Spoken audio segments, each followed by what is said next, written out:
This book is called 4 Feet, 2 Sandals, written by Karen Williams and Khadra Muhammad, illustrated by Doug Chakya. 4 Feet, 2 Sandals. Lena raced barefoot to the camp entrance where relief workers threw used clothing off the back of a truck. Everyone pushed and fought for the best clothes. Lena squatted and reached, grabbing what she could. Do you see her? She's looking for some clothes. She lives in this village, and a truck came with free clothes for people who do not have things. The crowd began to leave. In the dust at Lena's feet lay a brand new sandal. It was yellow with a blue flower in the middle, and when she slipped it on her foot, it fit perfectly. Lena was 10. She had not worn shoes for 2 years. Shoes. Oh, you need some new shoes? Yes. She looked around for the matching sandal. A girl stood nearby. She was thinner and darker than Lena, and she wore a blue and yellow sandal. Assalam alaikum, Lena greeted her. Peace be with you. The girl only stared. She was dressed in a shalwar kameez. Her feet were cracked and swollen, as Lena's had been when she first arrived in the camp. Suddenly, the girl turned around, taking the matching sandal with her.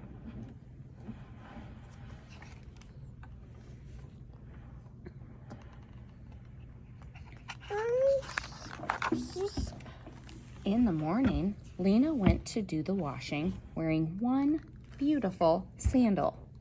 She picked her way to the stream, careful to keep the sandal out of the filth.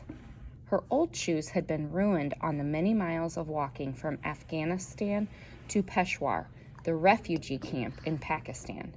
She had carried her brother Najib, no bigger than a water jug then, but just as heavy. See this girl? She's taking her basket of clothes down to this water to wash her clothes in the river. Do you see her? Yeah. She moved there from Afghanistan to Pakistan. That's it. She's washing it, yeah. And she just has one shoe. When she looked up from her scrubbing, the girl from yesterday was standing over her. She wore one sandal that she bent over and removed. Grandma says it is stupid to wear only one. She placed the sandal at Lena's feet. Then she turned and walked away. Oh, this one. Yeah, she has one and she has one, and she's bringing it to her because her grandma said that it doesn't make sense to just wear one shoe. What do you think? The girl slowly turned and walked away. Wait! Lena grabbed both sandals and followed her. I am Lena. And the girl turned slowly. I am Feroza. Lena held the sandals out. We can share. What good is one sandal for 2 feet? Feroza frowned. You wear them both today, and I will wear them tomorrow, Lena smiled. 4 feet, 2 sandals. Feroza smiled too. She took the sandals and put them on. Tomorrow, they will be yours. What do you think about Lena's idea to share the sandals? Is that a good idea? Yes. Yes. And she gave her new friend Feroza the first turn, didn't she? It was like you. Yeah, you sit right there. I need to.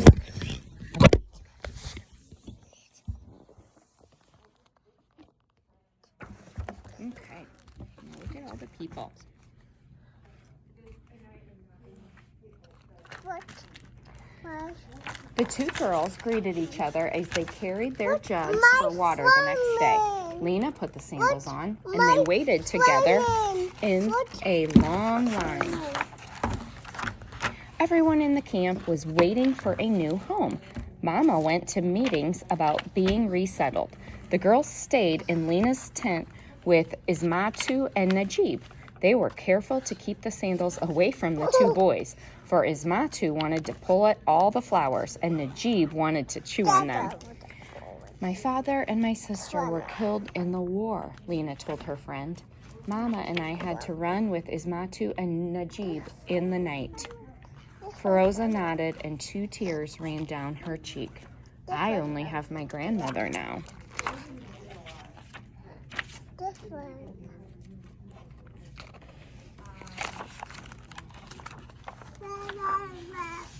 When they did not have work to do, Lena and Feroza crept up to the windows of the school and peeked inside. The school was small, with only enough room for the boys to study. The girls practiced their names in the dirt and brushed the marks away so no one would see their mistakes. Sometimes each girl wore one sandal. Other children pointed and giggled, but Lena and Feroza did not care. They were so happy just to have each other and to have friendship, even though other people thought it might look silly that they only each had one sandal.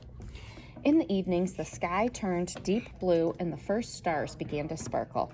Lena and Feroza watched for the silver of the crescent moon that signaled the beginning of Ramadan. They shared memories and whispered their dreams for a new home. I got this.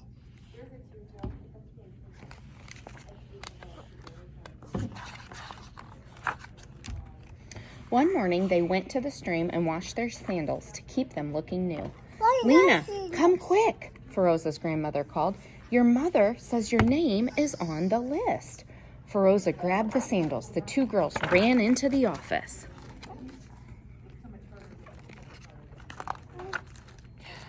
Lena stood on tiptoes and squinted at the sign. Mama's name, it's here. We are going to America. She looked at her friend. My name is not on there, Feroza said quietly. She looked at her feet as she spoke. Then she bent down and took the sandals off. She handed them to Lena. You cannot go to America barefoot. Feroza gave Lena a hug. Aww. Do you see the girls giving a hug?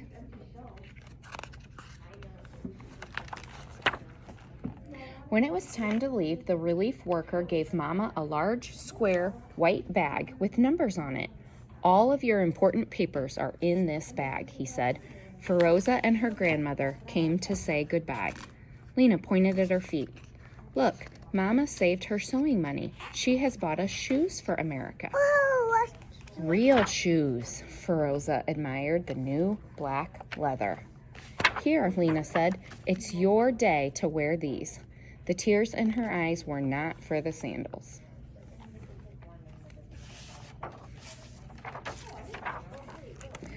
Assalamu alaikum, Feroza said as she took the faded yellow and blue sandals. Peace be with you. Lena followed the others to the bus. Wait, Feroza called as she ran to her friend. You must keep one. Yep. She handed Lena one sandal. What good is one sandal? Yep. It is good to remember. Feroza held up the other sandal. 4 feet, 2 sandals. 1 foot. Then they would always remember each other. Lena felt the tears make a trail down her cheek. She slipped the sandal into her bag and climbed on the bus. Feroza ran alongside as the bus began to move. Lena leaned out the window. We will share again in America, she called. I need to help this. I need help. I need help this. I need help this. Okay, hold on 1 second. One more page, and then we'll read that one, okay? Here's a note from the author. Oh. People who flee their country because of fear of persecution are called refugees. Can you say that word? Refugee? Refugee? No, I see. At the time we were writing this story, there were more than 20 million refugees worldwide. The majority of refugees are children. This story is based on Kadra's experiences with refugees in Peshawar, a city on the Afghanistan-Pakistan border. Decades of war and instability in Afghanistan have forced millions of Afghani people to flee their homes to neighboring countries.